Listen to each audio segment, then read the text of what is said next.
Welcome to A Higher Branch, a source of practical and powerful information for busy people dedicated to boosting their personal health and professional performance. I'm your host, Sam McCall. Hello and welcome to our Higher Branch community, a growing community, one that's growing by the hundreds every week. So we're completely humbled by that fact. And for those of you who are new to our community will know that we the foundation of Higher Branch Success Academy is a blueprint for life. And that blueprint is made up of two frameworks. One, what I call the what, you need to focus on life, represented by the principle for holistic living. And the second one is the how, and the how is represented by conscious living, because a lot of us are not conscious of what's going on in our lives. And we use that framework also as the basis for our Upgrade Your Life event that happens every January here in Sydney. And the Upgrade Your Life event just happened 3 weeks ago. And so my next guest on this podcast is a gentleman who was at Upgrade Your Life, and he was a beautiful human because he volunteered his time, his energy, his knowledge, his thought leadership to come and share with us a small group of people on the rooftop of the Hyatt Regency Hotel. And it was straight after we did a workout with David Goggins, and we had some meditation, we had some yoga, and then we had the amazing Wim Hoff method. So on that note, I welcome Johannes Egberts. Thank you so much. We connected at the event, and I was so grateful by the fact that you came and you spent a lot of time, and I could tell when you were engaging with the people that this is something that you live and breathe. You're not just regurgitating stuff that you've read in a book. You live and breathe it. Your whole life is pretty much transformed around this Wim Hof method. But also there was a lot of care in your voice, and there was a lot of care in the way you taught people. So we did ice baths. You had that amazing horn that was sounding. It was quite like, it was a primal experience. Oh, yeah. And it was incredible. I loved it. So one of the elements for holistic living is your health. Your health is the center of your universe. And we often outsource the responsibility for our health to doctors, naturopaths. We think it's in a pill. And often it's the most fundamental things that can improve our health. And one of the biggest, now research is coming out more and more showing that one of the biggest impacts on our health, all diseases, not just heart disease, diabetes, arthritis, all autoimmune disease have its origins in silent inflammation. And silent inflammation is our body's cry for help from the food that we're eating that is not natural, that is processed, from the way we breathe, the lack of sunshine, the bombardment of electromagnetic pollution from Bluetooth, 4G, now 5G, Wi-Fi. So our bodies have been bombarded. And as I said, I think we need to return back to ancient wisdom to reconnect with our bodies, to be able to boost our immune system. And as we record this podcast, the coronavirus is spreading throughout the world, and a lot of people don't realize that there are viruses and bacteria all around us, and they're going to continue to, plague humanity. And the distinguishing feature for all of us is not whether we can avoid these viruses. It's just we may get to a stage where it's unavoidable, right? But it comes back to the one, and you can't control that, but the one thing you can control is how optimal your immune system, is performing. So on that note, why is the Wim Hof method so effective in boosting our immune system and reducing inflammation in the body? Well said. Thank you. Well said. Yeah. Well, the Wim Hof method really came into the world at a large scale after a scientific study, right? Which most of us who are familiar with the method have heard about at this stage, where Wim Hof essentially was injected with a bacteria. Yeah, it's known as the endotoxin experiment. And essentially they injected him with a live bacteria, right? It's known as E. coli. And to see where is his immune system at, right? It's an experiment that's been done hundreds of times, and essentially your immune system goes into a sort of overdrive, right? Yes. So you get hot and cold flushes and itches and headaches, and it's quite uncomfortable. It's a false alarm. The bacteria is not going to do anything. But what happens is that systematically your immune system will start to release inflammation to fight off this sudden threat. So on a quick overview, since we're on the immune system, it's been said you have 3 layers of defense. Yes. The first layer of defense is your skin, your hair. This is why you have acid in your digestive tract and your vagina in female cases, so that nothing can come in. Right? Yes. And then if things do come through, if there's internal disruption, there's the second layer of defense. And this is a little bit more complicated, but essentially the body creates inflammation, right? It throws off inflammatory markers and cytokines and certain proteins that combat these problems, right? So, And that's a good thing, yeah? it's definitely a good thing. Yeah. Your immune system is very, very important. And it's so when is it a bad thing? Well for you. When does it become a bad thing then? Inflammation. So inflammation is good, but it's also bad. So can you explain to us, when does it become a bad thing? Right. Well, we can make a distinction between inflammation and what's known as chronic inflammation. And chronic inflammation really is where some of these functions that the immune system naturally has, some of these defensive pathways, right? Yes. These ways that it tries to aid you, can also turn around. And the immune system can actually turn on itself. And this is specifically what we know as autoimmune conditions, right? So you mentioned arthritis before, which is a classic example. And essentially, inflammatory cells start attacking healthy cells. So we're talking about rheumatoid arthritis now, because there's 2 different types of arthritis. But in this case, as an autoimmune response, it's rheumatoid arthritis. Yep. Crohn's, Hashimoto's, there's a whole list of them. Yes. Right? And especially in the last 40 years or so, we've seen somewhat of an epidemic of these conditions. And there is not really one thing that you can trace them down to, which is quite interesting. We still don't actually know what causes these things. Yes. So there's certain genetic factors, but it is not by nature a genetically possible disease. It's not. So what we do know is that chronic stress, in any way, shape or form, and like you mentioned earlier, there's many stressors. There's food stressors, there's environmental stressors, there's electromagnetic things going on. Yeah. But when stress becomes chronic, the body can then start to create this inflammation chronically.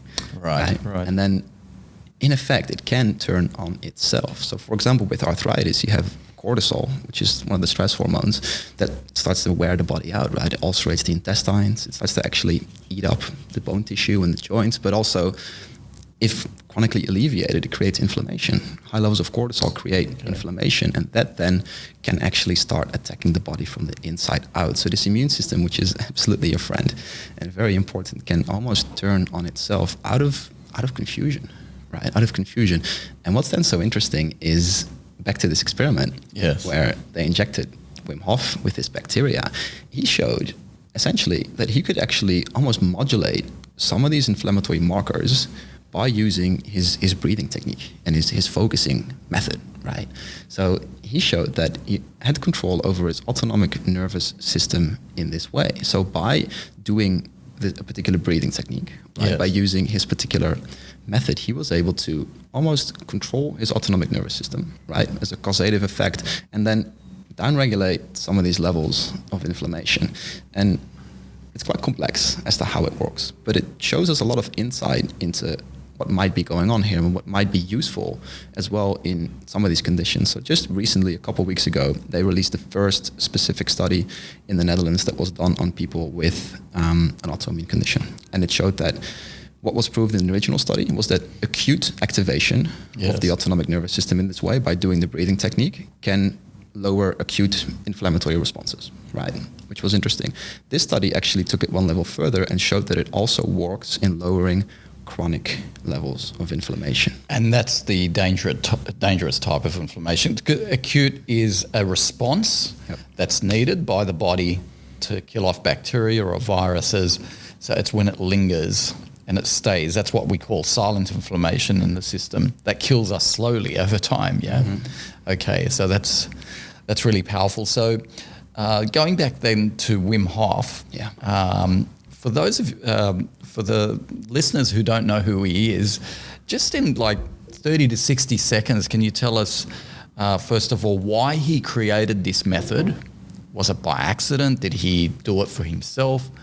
And then also, if we can lead into how simple it is, like the science behind it can be complex, but the actual execution is very simple, isn't it? And we just, by the way, we just experienced one element of the Wim Hof method, because there's 3 elements you mentioned. There's the element of breathing, cold exposure, 3 is mindset. Yep. So we just experienced the breathing side of it, and we had 30 of our staff members in the room with yourself, and they felt incredible after it.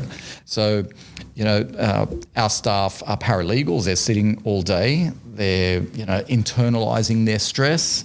They're not breathing properly, and the response from all of them was incredible. It was like they've had this magic pill that they've taken.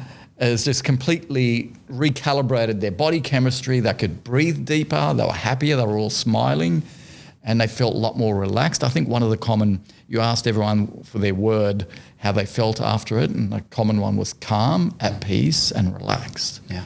What an incredible pill that would be if there was such a pill. But you don't need the pill, right? You just do the Wim Hof method. So tell us who Wim is, some of the science, and we'll lead into then what the people who are listening, what they can do starting tomorrow to completely revolutionize, their stress response, their cortisol levels and inflammation.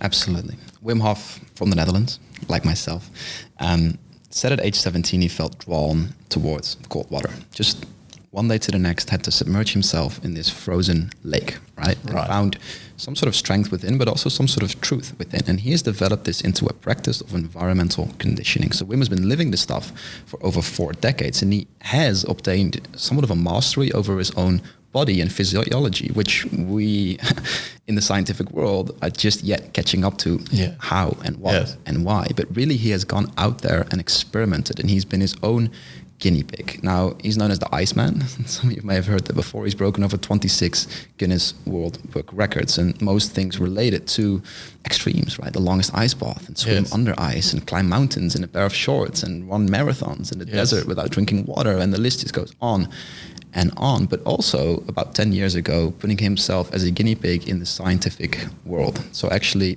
putting himself up for studies and proving and showing a few very interesting things. And it's almost as if Wim got sort of a new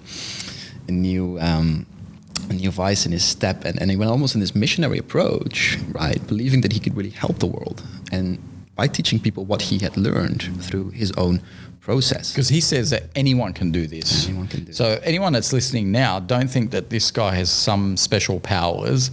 He's shown time and time again, which we'll get into, that anyone can do this. Anyone can control and boost their immune system. Anyone can reduce inflammation. Yeah. But didn't he also he experienced some, he's been doing for 4 decades, but he went through some heartache. Didn't he lose his wife to unfortunate circumstances? Do you know that story? Can you share it with us? Just to give him the human story behind, the method. Yeah. His wife was from Spain, and they had 4 young children at the time, and she battled with different conditions of mental health, different diagnostics and certain measures, and I don't know the details, but it was a downward journey, and she committed suicide. But then he slipped into depression too, didn't he? He slipped into depression, 4 little kids. He used to be a postman in the Netherlands and worked hard and found that in these moments that he was out there in the cold with these breathing techniques or pushing these extremes, he went climbing free solo, he had access to something, right? Something that brought him back to him, and that gave him the strength and the resilience, but also just the power and the deeper drive to move forward and to do the best for his kids, which he's raised by himself. So he didn't resort to chemicals and pills. He battled through his hardship, depression, through cold therapy, mindset, and breathing. Right. Yep. And I think ultimately finding that, this is a large part of what he wants to bring to the world, to show people that we naturally can help ourselves, and we can battle conditions of both the mind and the body, which really are the same. You and I both know that. Yes. Very much linked. And so he's almost brought into the world a physical approach, a physical method that is approachable for everyone. Yeah, accessible. Anybody can do it. Very accessible, instant, like we saw earlier with your it was instant. amazing team. Absolutely. I mean, I do the Wim Hof method every morning, but I don't do 3 or 4 rounds we did in there. Right. That was quite intense, and we'll talk about that in a second. But here's this man that has no medical background, did not study, but he had the wisdom to use cold therapy and breathing and mindset to overcome, a lot of heartache and, adversity in his life. And then the science went to work to try and prove him wrong or prove him right. Yeah. So he could then boost his immune system at will. So it was in a controlled conditions. Do you want to tell us a little bit about that as well? Yeah. So after the experiment, and this is where it gets interesting, because sure, this guy can control his immune system, as he showed, right? So he was able to lower some of these inflammatory markers and essentially control his autonomic nervous system at will. But this is the guy that, ended up climbing Mount Everest in a pair of shorts, and he has all these crazy stunts. This is the Iceman, right? Whereas he indeed said anyone can do this. And so the experiment continued, and they created a control group and a test group, and they took 22 participants out with Wim to Poland, where he did a lot of his training, right? And these guys spent 4 days hiking up snowy mountains and swimming in these cold rivers and really going through this process. Yes. And when they came back, 11 of them that were able to go through the experiment, every single one of them was successful, right, in having this pathogen pass through their body. So they injected them with a pathogen. Yeah. So now it's peer-to-peer, and there was a control group, which means that it's not just one person. In fact, it's everyone. And all of them resisted and beat the pathogen. After just but 4 days of normally training. this pathogen was designed to cause a physiological response within hours. Fever, shaking, is that right? Essentially instantly. Instant, yeah. But they did not experience any of that. So that's when the Wim Hof revolution really took off. Well, that's what's created, the Wim Hof method, right? And the scientists, they actually went with them on the training, and they determined, as you mentioned, that there's 3 essential things which they went through. They went through the breathing, which they did every day. They got cold at every opportunity they could, and on the last day, hiked up a mountain in nothing but a pair of shorts. But also, there was a strong mindset element to it, right? Look, I know guys that, I know a few people actually who've used cold therapy to cure back pain, chronic pain of the knees. And this is when the medical community have actually given up on them and said, you just need to take anti-inflammatories for the rest of your life. Or that's unreal when you think about it. That's putting control back with the person. So it's a very powerful technique. So for anyone that's listening, please, we can't do a deep dive into the science, but if you research it, you'll find a lot of science behind the benefits of cold therapy. And well, now you have cryotherapy, studios popping up everywhere. Yep. Where I live, there's like 4, right? So it's a big thing. So, so there's a number of ways we can get cold therapy. I do it in the morning. I just have a cold shower, right? And I do it for 3 minutes. But the other way is there's some places now where you can go and have an ice bath. Yep. So you can fill up if you want to go to that extent, realistically, the people who are listening, I can tell you, they're not going to go and buy bags of ice. I don't know. And do it every day, but they might do it like once a week, right? And is there enough benefit from doing it every now and then? Yeah, so that's actually a really good point. So the prescription, if there is such a thing, I would say, there was a study that showed that after just a 2-minute ice bath, 6 days afterwards, the immune system was still upregulating, right? So there was still more white blood cell count available, right? The white blood cell count was evaluated up to 6-7 days after a single ice bath. Yes. And with all the other benefits, that sort of tells me, look, once a week, if you can do it once a week, you'll get a lot out of it. The other days, just take cold showers. At least end your shower cold, right? Just return back to nature, as we've been discussing. And with the ice bath, I always say everybody can do it. There's always a way to do it. In fact, you don't even need a house. You know what makes for a brilliant ice bath? Bins.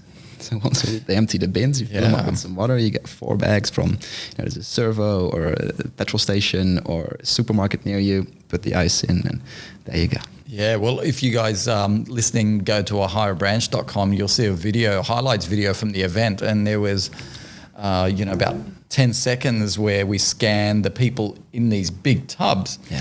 And there was quite a few females doing it, and one of them was my wife. And I was absolutely surprised because she normally loves warmth. She loves hot showers, hot baths.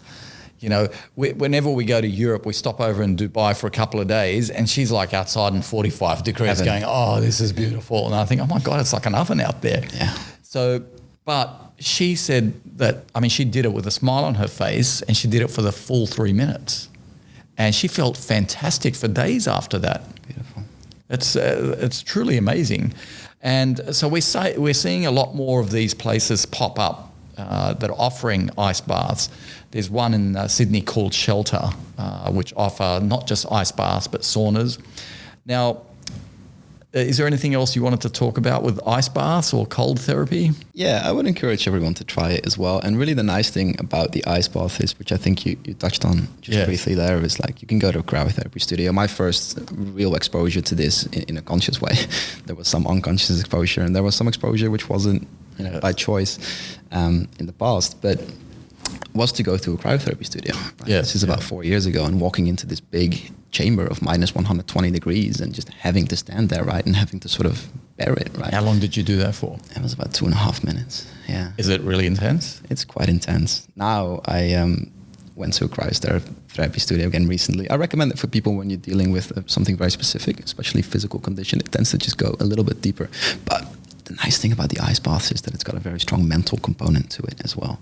So it's you and the ice, and you're going to sit there and you're going to breathe through it, and you're going to have to pull from some sort of a resource within, which is a fantastic mental exercise. And if anything, that is half of what we're talking about here. Yes, it has a bunch of physical benefits, right?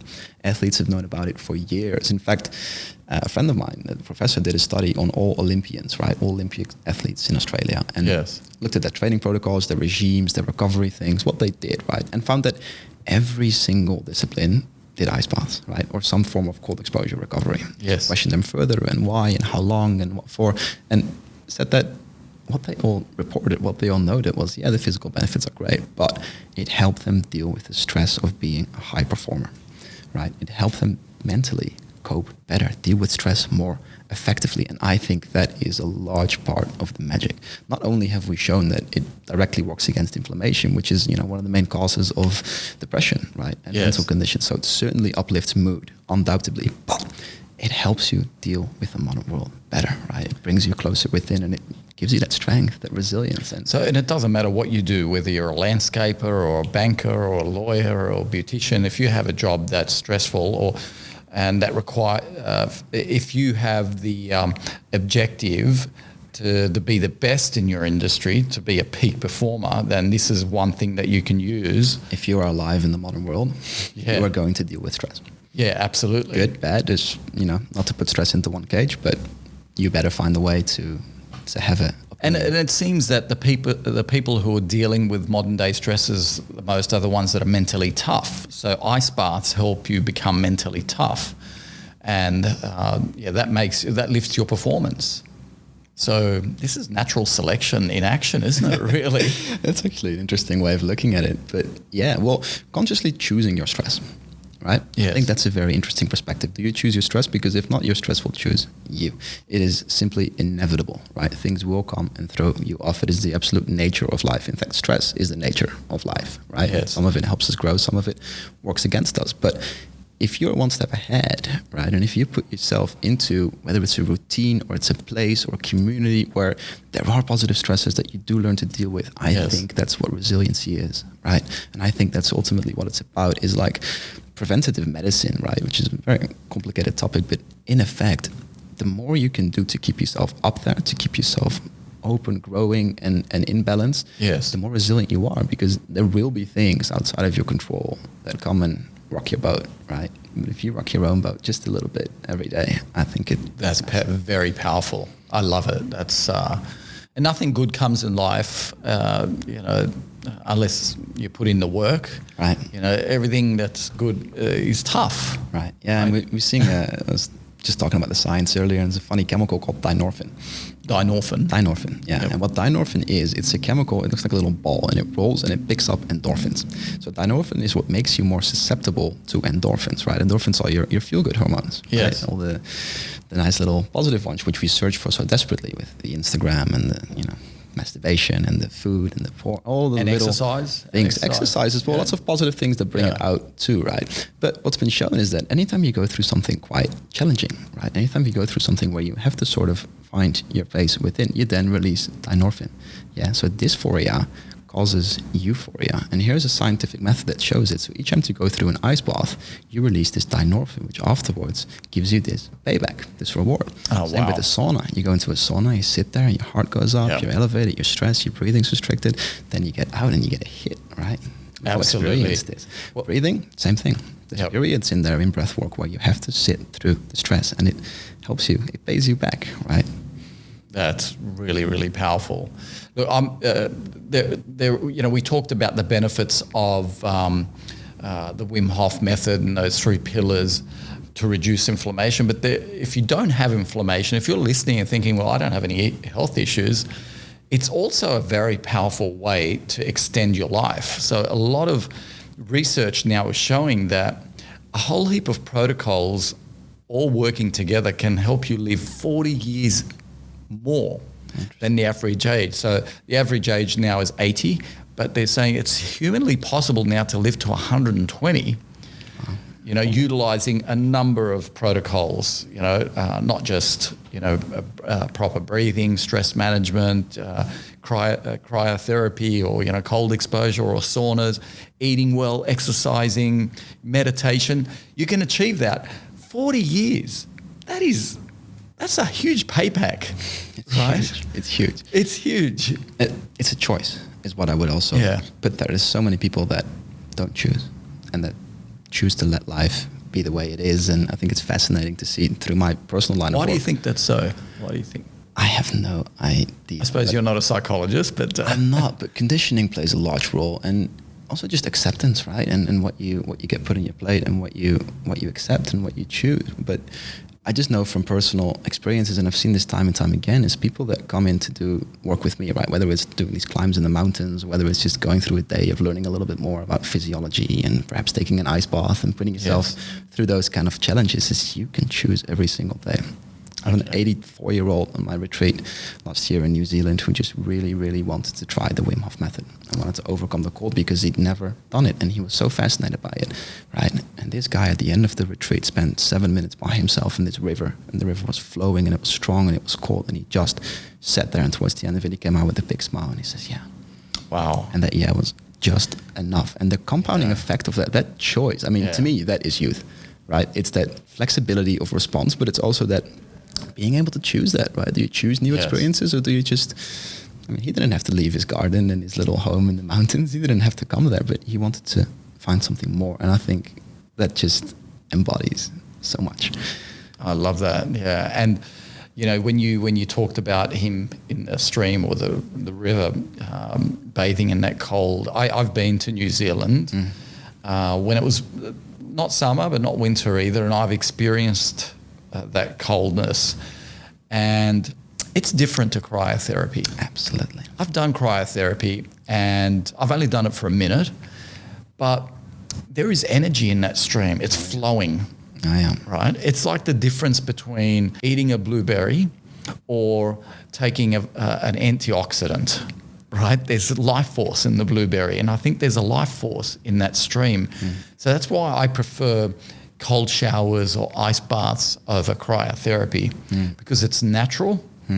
And you have to remember, it was only, just to digress a little, it was only like 60 years ago that we started getting hot water. Before then, our ancestors for hundreds of years, well, if not thousands, right, they bathed in cold water, and it's natural. So I have a cold shower every morning, and now when I step into it, that's my norm. I don't know any different, right? So I just... the first time I was doing it was like you experience that, you lose your breath and it's cold and you think, what the hell am I doing? You go into a bit of shock, right? But now I just step into it like, this is my new norm, as David Goggins calls it, right? And you do get there. So if you're listening thinking, I could never do this, the body adapts. Like within a week, you'll just step into it and you won't even notice the difference. But your body and your the mind, right? Mental resilience, you'll notice it. And on that point, like coupled, I know a lot of people who will, do their breathing in the morning the Wim Hof breathing. They'll do their cold showers, or they'll go swim in the ocean. Then they'll work out, and then they'll have an amazing breakfast. How good is it to start the day like that? You feel invincible. You can take on any stress. You can be sitting in a boardroom opposite a client. You experience adversity, whatever it is. You can take on the world after that. I know this because I felt that, right? I experience it on most days. And cold therapy is an important element to that. I have a ritual every morning. But if I don't have the cold shower, there's something missing. So there is something definitely that happens to our vagal tone. Is that what you call it? Yep. Yeah. So can you tell us a little bit about the vagus? Is it the vagus nerve or it's the vagus nerve? Vagus nerve, because everyone's talking about the vagus nerve when it comes to the health of our whole bodies. Yeah, and there's an absolute reason for that, because there's a rule in physiology, right? There's a rule in human nature, which is electricity first, right? So as much as we can talk about the chemistry of things, which is what the medical world does, they create chemical solutions to issues, right? Which they can recreate in a lab setting time and time again, and then it's physically proven. And then you can create certain protocols or certain capsules or pills that have that same effect. But they're missing out on something quite interesting, which is that the body reads electricity before it creates a chemical reaction. And what's responsible for that is the nervous system, right? So the nervous system is an electrical highway that runs through the body. It runs everywhere, right? The brain's the main center, but it goes everywhere, and it communicates the inside world with the outside world, right? And there's one particular nerve in the nervous system, which is known as the vagus nerve, right? Vagus for being quite vague or vagabonding, because it actually just goes everywhere. It's not quite clear where it ends and finishes, but it runs from the brain to the heart, to the gut, and back.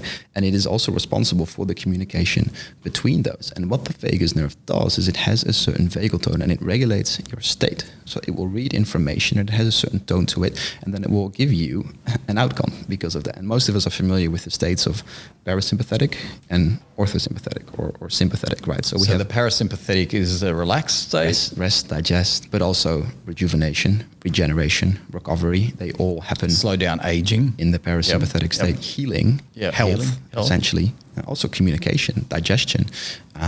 Lots of very interesting processes that are vital to health happen in the parasympathetic state of the nervous system. And ideally, you'd spend a very large part of your day there, right? This is where life happens. This is where you want to flow from. And then there's the sympathetic state, right? Which is a little bit more towards fight or flight, different dynamics, right? It's a stress response. This is essentially when, arousal, as they call it in this particular model, it's called the polyvagal theory. So they speak about arousal, which is really stress, if you will, or intensity starts to rise, and the body starts to adapt, and there's signals that tell the body to switch on, and then it has a stress response. So the blood flows different, right, in the brain, and actually in the body too. It flows from all the main vital organs to the periphery, to the muscles, right, and your pupils dilate a little bit, and you get a little bit on. So you're ready to hunt, you're ready to fight, you're ready to engage, right, and sort of work with the world. There's nothing wrong with this response. In fact, it's quite important, right? It's very good to go in and out of this sympathetic nervous system, but that's exactly the point here. It's good to go in and out. It is good to be able to flexibly respond to what the world requires of you. It is good to be able to move between the states and to have a very healthy way of doing that, right? This is where vagal tone comes in. So when vagal tone is off, for very simple measures, a person is not very well able to regulate between the states. So people get stuck in fight-flight. In fact, there is another layer which we can kind of put on top of it, right, which is freeze. And this is a newer layer, and this is particularly interesting. This is associated with trauma, right, or with like too much intensity. This is when the system shuts down. This is where you feign death. This is when all functions stop and everything, you numb yourself and you essentially leave the building, right? So this happens in very serious situations, and this is an evolutionary response. It's a very reptilian response where we can freeze and we can switch off. But this happens all too often in the modern world as well, and it can create things like PTSD for lack of better measure and terms, which is also quite a vague description.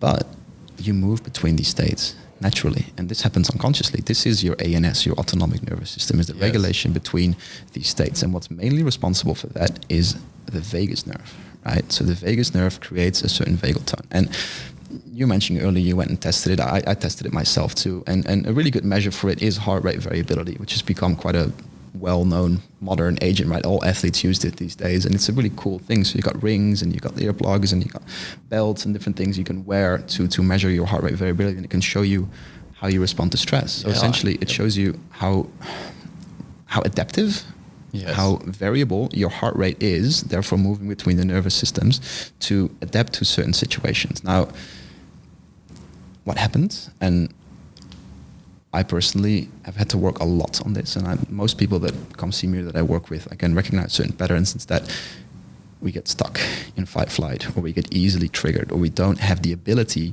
to downregulate. Right. So typically, for those who are listening, it looks like this. It looks like you've come home from work. Yep. You can't relax enough to eat your food in a relaxed state where you can digest everything. And if you go to bed, it takes you a long time to go to sleep. Yeah, you can't downregulate. Yep. So you can't switch into the parasympathetic, the rest and digest mode. So if you have those symptoms, if you feel like you can't switch off from work, and Dr. Guy Winch calls it that rumination, it means your vagal tone is not operating optimally. So does that mean that people who are in that state have been in a state of fight or flight for too long, and their body's just completely used to it? I've heard that some people are addicted to that state as well.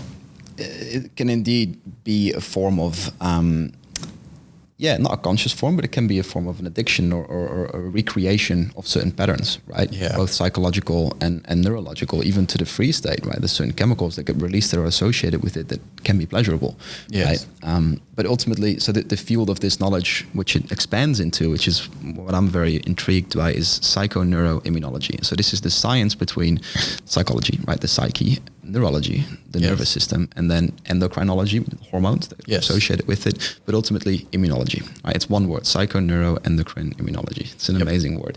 And essentially this shows us, this comes way back to what we started on earlier today, this shows us how living in that fight-flight state, right, which is associated with the release of cortisol, right, which ulcerates the intestines, creates chronic inflammation, and also adrenaline, right, these different... And degrades the joints.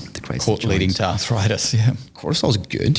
Like, it's a natural hormone. Yes. Again, we can't put these things in a bad category, but chronic cortisol affects every cell of the body. It is really incredible how when you get too much of that fight-flight, too much of that stress response, it actually wears everything down, right? And so ultimately it suppresses the immune system in a chronic way, not in the way that we spoke of earlier, which is that acute sort of downregulation, but this is the chronic suppression and just not having the space to function for the immune system. And that's where disease then gets manifested. That's also where people get sick, right? So you spend large amounts of time in your fight flight and you're always on, and like you're saying, you're not down regulating, and you come home and you're still on, and there is no way for you to calm down. Well, digestion's not working in fight flight, right? So blood flow doesn't go to the intestines, and these processes can't occur. In fact, anything from saliva production in the mouth all the way down to peristalsis is not occurring in the fight flight. These are all things that happen in the parasympathetic state of the nervous system, but also communication,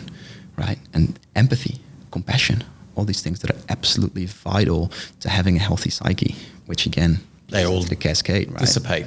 They don't work. They don't work. So it's more of a state thing than it is a choice sometimes, right? So being in the right state first before then engaging in, for example, this is like a thing how it creates patterns, right? So having fights at home or having communication that's unpleasant at work or things like that, being constantly in that fight-flight state is just going to trigger and get the other person in the same state, but then also recreate this cascade of the stress hormones, the suppression of the immune system, the nervous system that's overtracked. So this is where, coming back to earth, this is where breathing techniques come in. So breathing, cold exposure, are excellent ways to stimulate the vagus nerve, right? And by stimulating the vagus nerve in this way, sometimes through internal, sometimes through external forces, we can learn to downregulate. Right. Ideally, we also, in the long term, create a healthier vagal tone, which is quite a complex matter, but it does help. But here are protocols, here are techniques that are available to everybody by which you can downregulate. Zero cost. Zero cost. Zero cost. And essentially, it comes back to self-regulation. So self-regulation is known as one's ability to control their energy levels, emotions, and state of attention. Right. Those three things, and really, this is what life is about, right? It's being able to have that control, to come with it and to say, okay, now absolutely, I've got a little practice here that I can do before I'm going to have that difficult conversation. Or like you said, when you come home from work, have a little space set up where you can do 5 to 10 minutes. Maybe you do a full Wim Hof method protocol. Maybe you do a different breathing technique or just anything that works for you, right? Maybe you go look into the sun or you go spend on the ground barefoot for little things. All things that will help to downregulate a little bit, right? Before you go into the home environment and then you carry all that with you and then you just constantly... Absolutely. Effect. So there was something you mentioned there about what it does to our psychology, you know, that being in that state of fight or flight. And automatically I thought, well, anyone who has a job which requires them to connect with others, their clients, with their partner, with their children, that's going to have disastrous consequences on their business and on their personal life if they don't know how to control this or improve this vagal tone, and to be able to step into, you know, the rest and digest mode more regularly. So the breathing is very powerful. Now, I do it, and we just did it in the boardroom with 30 of our staff. It was incredible. And it was instant. It was free, like I said, right? Now, I know you do workshops on these, but there are some people listening here who may not be able to get to a workshop. And we'll direct everyone who's listening at the moment to your website a little later. In fact, let's do it now in case people don't get there. So where can people find you online? What do they Google? Yeah, well, my name... will show up. Johannes. Yes, yes. Last name Egberts. But coming back to the Wim Hof method.com website, if you're interested in this type of work, is a really good place to begin, and you'll find my page on there with lots of activities I do. So you go onto the Wim Hof website, Wim Hof method, and then enter your name. Yeah. And you have a number of workshops coming up. There's one in the Snowy Mountains. I have about 10 workshops a month at the moment between corporate programs and workshops, and then the retreats that I run are the more immersive packages, and that goes beyond just Wim Hof method. So we actually speak a lot about what we just mentioned, and there's different types of corporate. So you take a holistic look at. Yeah, absolutely. This is one very powerful modality. Absolutely. So just step us through then. What can a person do starting tomorrow? Someone that's listening now who's, say, in the corporate world, has got a job or a small business, got a partner at home, a spouse, and 2 kids at school, and they have a mortgage. You know, they're time poor, right? What does the breathing techniques to set them up for the day look like? How do you do it? I know we can't. Describe it to us. Yeah. I would say, because we will share the link to your video on how it's actually done, the method. Absolutely. I would say, well, ultimately, it comes down to self-awareness, right? If you can build self-awareness, I think you're very much on the right track, and this method helps do that. So checking in multiple times a day and just noticing, where am I at, right? And if you recognized earlier, there's some people that really hit home for, that fight, flight, or even that freeze, right? And being able to say, wow, this is what might be going on, and I might need to downregulate a little bit. So there's going to be certain times, certain moments during the day, right, where you can, the stress is building, right? And you're in the state and you just feel like the heart rate's up, you're not really thinking clearly, there's maybe brain fog, things associated with it. Or you're starting to get shitty. You're starting, other people will reflect it for you too. Because people externalize it, and you can tell when someone's stressed because they start getting really cranky in there. So what can they do then? What do they do in that moment? It's just when the breath comes in. Okay. Right? And there's going to be times when you just can't go through an entire 15, 20-minute protocol, which we'll outline in a moment. But even just taking 10 slow breaths helps. What does that sound like? The old Give us one breath.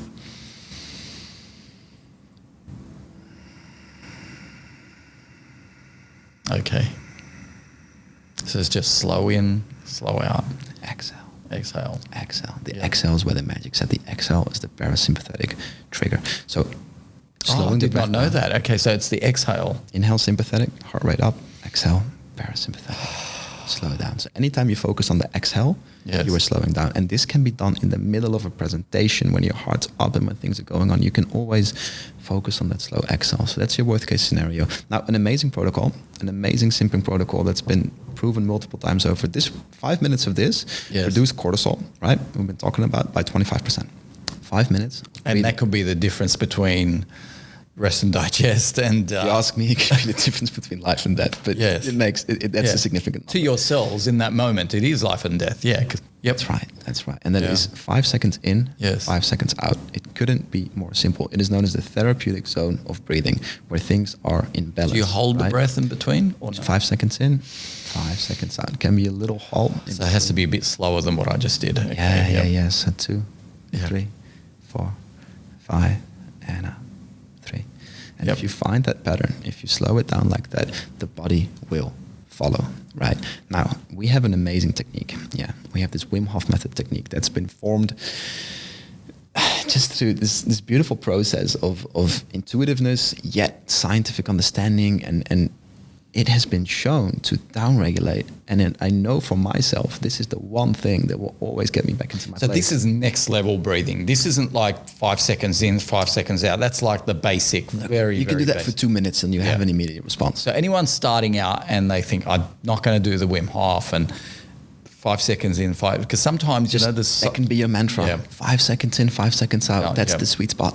And the idea ultimately is not to just do Wim Hof method once a day, but multiple times a day. This is the vagal tone. Multiple times a day, check in and see if you can. Once a day, you got to step it up. Yep. This is a process. This is a protocol. That's brilliant, and it takes you through extremes.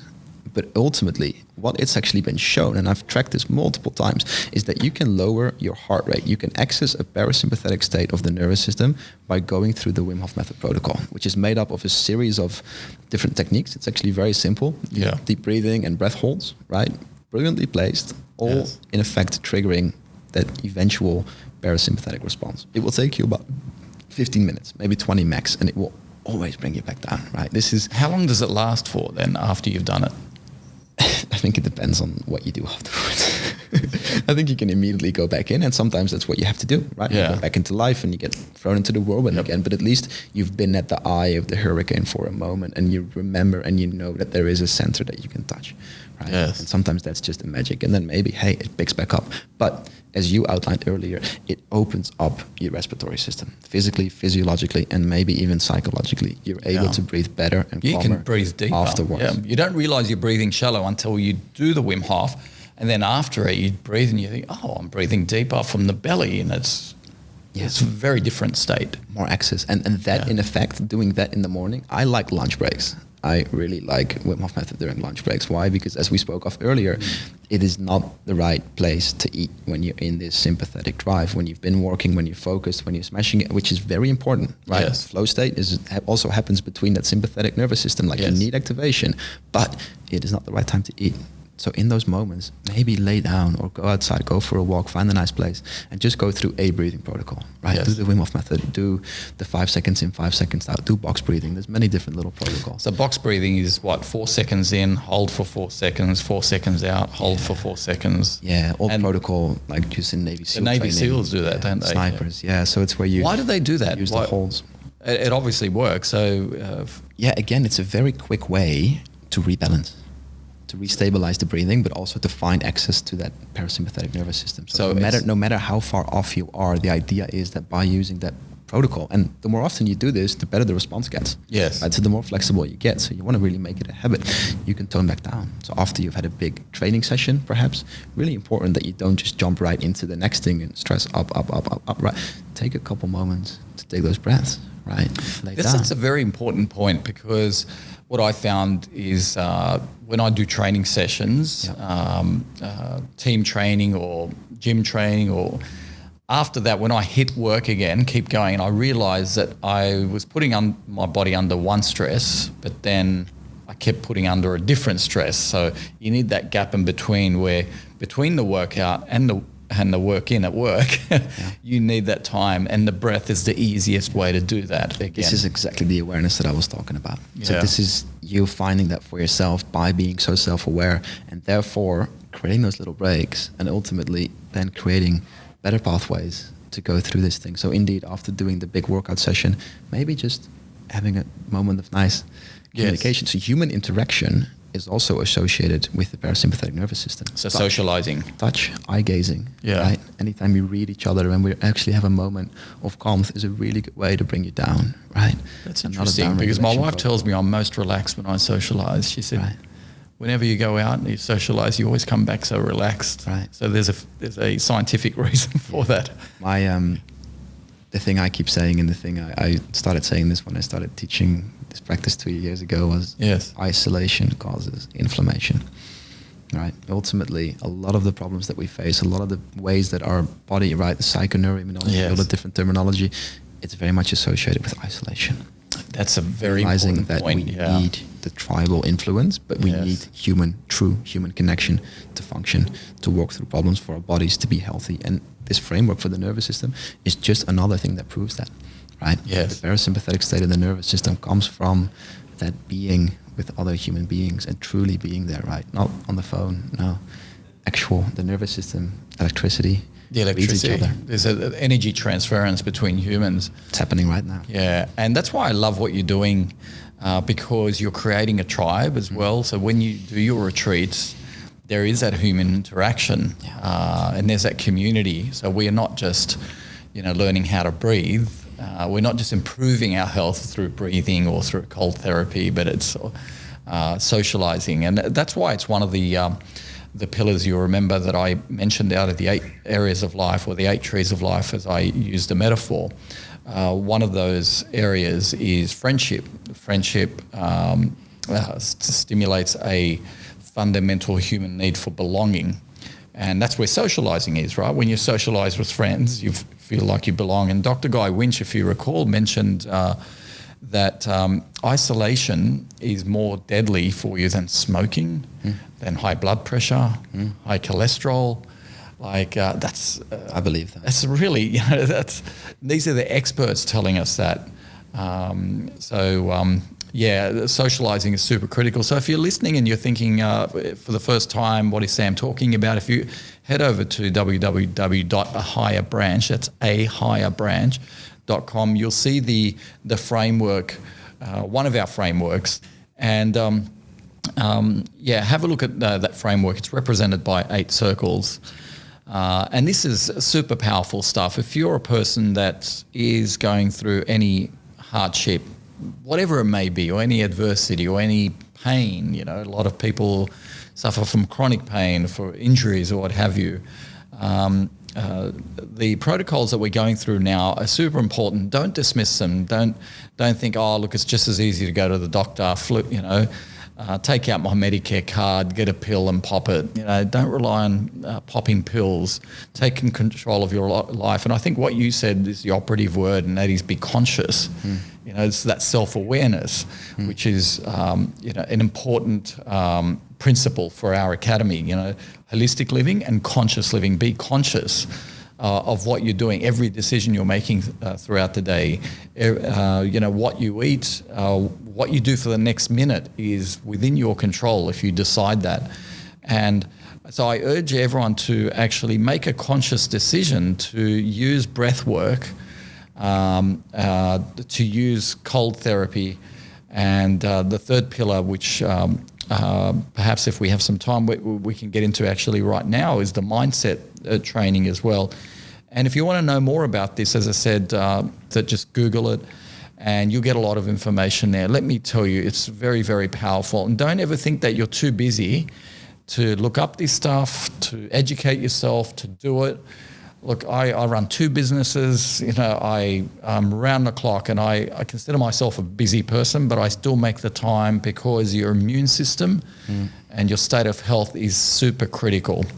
So on that note, then the third pillar, the mindset, is that something we can discuss, or is that something that can only be learnt at the retreat? Is that too deep for this podcast? I think we've been talking about it for the last 55 minutes. Oh, really? Okay. So the element of cold exposure and breathing steps you into an automatic, a default setting of a tough mindset. Maybe, but really making the choice even to listen to these kind of things, to come, to show up, to be open, to express it. I think that's a very positive mindset. That's, a growth mindset, if you want to put it in that framework. That's being in a learning state. Right? Yep. And again, mindset might also just be state, because learning and growth and making those decisions also happens in the right state. But back to the pillars, the mindset really is what weaves the other two together. And you've actually mentioned it multiple times during this chat. It's that you do have to make a conscious choice. And look, we've seen amazing results, right? A lot of the studies that are out there are very, very, very guesswork, right? It's very new. It's very relative. Nothing's actually hard and concrete. That takes a lot of time, right? This one study of Wim Hof took about 7 years in execution and the planning and the work that's around it. That's just to show one little thing. So it's going to take some time before the science actually got up and can sort of like put these things into facts and numbers. Yes. But what we're seeing right now is people coming through with these amazing results, right? By practicing, whether it's this method or another thing related to breath work, and showing that indeed anecdotal stories of incredible recovery. So what sort of breakthroughs have you witnessed in your practice over the many years? I don't often talk about it, but I've got quite a few people that are very dear to me now that have really, really seen very, very significant things, and we've showed it with responses and testing and things like that. But yeah, I can think about cancer and really the management of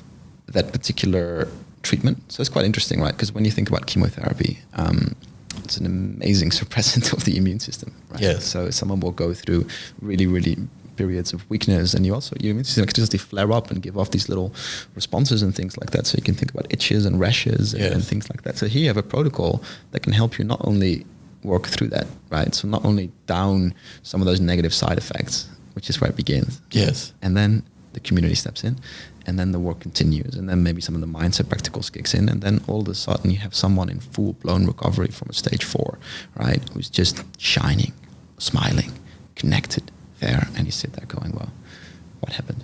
And I don't know, and I don't think that this particular method or these 3 pillars or this little protocol is therefore the causative factor or responsive. No, you can't say that, right? And it doesn't work that way either. This is not healing, fixing anything, but it's putting the person back in control. It's giving that driver's seat position, and then it's opening up this like we spoke about with the choice. It's opening up this. I like to think of the Wim Hof method as a gateway drug as well, because like once you're experiencing some of these things, and once you're open and you're trying, and you're not only hearing and seeing this on the TV, but you're feeling and you're in your body and you're experiencing these new states and these new moments of awareness, like it brings you into different things and different methods, and before you know, you're trying and you're open, you're out there, you're alive again, right? And that's some of the beauty that I like to see. So back to what I was talking about earlier, which is, for example, there is no particular protocol, there is no particular cure for an autoimmune condition, right? It's quite a strange. I'm really fascinated by it. I'm not a doctor by any means, but it's quite a strange. Point where we are in the paradigm of medicine with it, right? So you might go and the doctor might say to you, look, there's not really much we can do. We can give you these 4 pills a day, and then once a week you come get a shot, and it will sort of help balance out the immune system a bit, but it's just going to be a downward journey from here. 6 years from now, you'll be locked in bed and you won't be able to move any of your joints, and sorry, right? Yeah, that's very disempowering. It is. That's very, very, very, very. I've witnessed a friend of mine go through that, and it was after many years of fight or flight, stress, emotional, physical, mental stress, without the tools that we've just talked about, without the breathing, without the cold therapy, without the meditation, without the exercise, without the socializing, without the sunshine. There's only so much that our bodies can take, and this friend of mine who was a shining, beautiful human being, and then as she got older and older, just completely deteriorated, and she's now living with an autoimmune disease, and she's depressed, and it's heartbreaking to witness. So for those of you listening out there, don't wait for your bodies. The body sends you signals, but after a while it just breaks and says, I can't take any more, and then that's when we get desperate. And then that's when we rely on, just medicine. And in that, sure, when you break, there's no other way. But preventative medicine is where life should be lived, right. And it should be your everyday life. So breathing, what we just talked about, the Wim Hof method, whether it takes 10 minutes or 15 minutes, it should be like brushing your teeth. It should be like having a shower. I mean, how much more important is your immune system, than shaving or showering and getting dressed and taking minutes to choose an outfit? You've got to put things in perspective. And on that note, thank you very much for, there's so much more we could cover, and I feel like, you know what, I want to invite you back again so we can do a deeper dive. You know a lot about this stuff at the scientific level, on the also the primal level. You've lived it, you breathe it, you're the real deal. And really, thank you very much. Thank you. I really, really am grateful for your presence here today. Thank you. I'd like that very much. I appreciate it. That's awesome. So, guys, thank you very much for listening to our podcast today. And I just want to leave you with one last message before we leave, and that is just go easy on yourself. You know, there is so much emphasis out there now, both, and a lot of people are doing this inadvertently, I don't know, or intentionally or unintentionally. There seems to be a lot of motivational gurus out there telling you that your life somehow is deficient and that you're broken, you need to be fixed, and that you need to be 10xing this or 100xing that.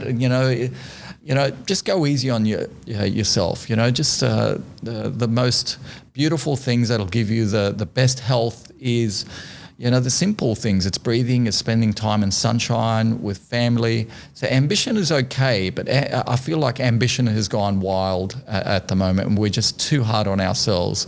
And I say the best way to be wealthy is to be frugal and to define your wealth according to your health, the people around you, your friendships, a loving partner, just the ability to read a book underneath, the shade of a tree is true wealth. So please, don't destroy your life on the path to, climbing the corporate ladder or business. Go easy on yourself. Take the time out, breathe deeply. And on that note, I'll see you next time.